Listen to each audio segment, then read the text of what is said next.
ආයි බොහෝ වේවා යාළුවනේ. ගොඩ දවසකින් වීඩියෝ එකක්. අද ඉතින් අපි කට්ටිය මේ ලෑස්තිලා ඉන්නේ පෙරහැරකට යන්න. අද පෙරහැර ටිකක් දුර තියෙන්නේ. අපේ පෙරහැර අද තියෙන්නේ අනුරාධපුරේ ශ්‍රාවස්තිපුර කියන ගමේ තමයි තියෙන්නේ. ඉතින් අපි කොළඹින් නැටුම් කණ්ඩායම් ගොඩාක් අපිටම කියලා වෙනම බස් එකක් බුක් කරගෙන පෙරහැරට යන ගමන් ඉන්නේ. අකිල මල්ලි තමයි අපේ පෙරහැරේ අපිව කෝඩිනේට් කරගෙන අරගෙන යන්නේ. ඉතින් අපි පොඩි කිරි පැකට් එකක් බොන්න මගදී නැවැත්තුවා. යාළුවෝ ගොඩයි. අද 100ක් විතර මෙහෙන් යනවා. අපි කොහොමත් හවස 2 විතර වෙනකොට පෙරහැර පටන් ගන්න තැනට ගියා. මේ තියෙන්නේ ශ්‍රාවස්තිපුර. මෙන්න මේ දේවාල භූමියේ තමයි අද පෙරහැර තියෙන්නේ. අපේ කට්ටියට ඉතින් නාන්න කිව්වොත් මුකුත් ඕනේ නැහනේ. අපි පොඩි ලොරියක නැගලා නාන්න ගියා. ඉතින් මේ පැත්තේ ගොඩක් ඇලවල් එහෙම තියෙනවා නාන්න. අපේ සෙට් එකම මෙන්න මේ ඇලට බැහැලා මුළු ඇලම දුඹුරු පාට කරා. හැබැයි කවුරුත් මොකුත් කිව්වේ නැහැ. මොකද අපේ කට්ටිය ඉතින් නාලා නැහැ වගේනේ කාලෙකින්. ඉතින් ඊට පස්සේ මම ඇතුළු අපේ කීප දෙනා අපි මේ පුංචි ඇලට බැහැලා නෑවා. දැන් තමයි හොඳම හරිය. කවදාවත් කාපු නැති විදියට හරිම රස කෑම එකක් අපිට හම්බුණා. මේ තියෙන්නේ ඒ කෑම එකේ තියෙන විශේෂත්වය, ඒ කෑම එක ඔතලා තිබ්බේ නෙළුම් කොළ එක. මන් දන්නේ නැහැ. මේක නම් මගේ පළවෙනි අවස්ථාව මම මේ වගේ එක්ස්පීරියන්ස් එකක් ගත්තා.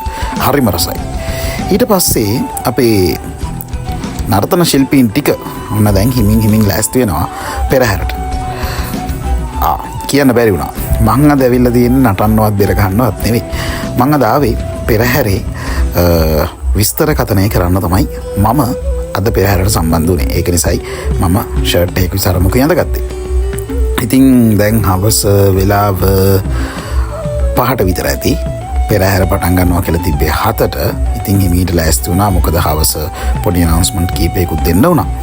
හරිම ලස්සන පරිසරයක ඉඳගෙන තමයි මේ පෙරහැර අපි අනවුන්ස් කරන්න පටන් ගත්තේ.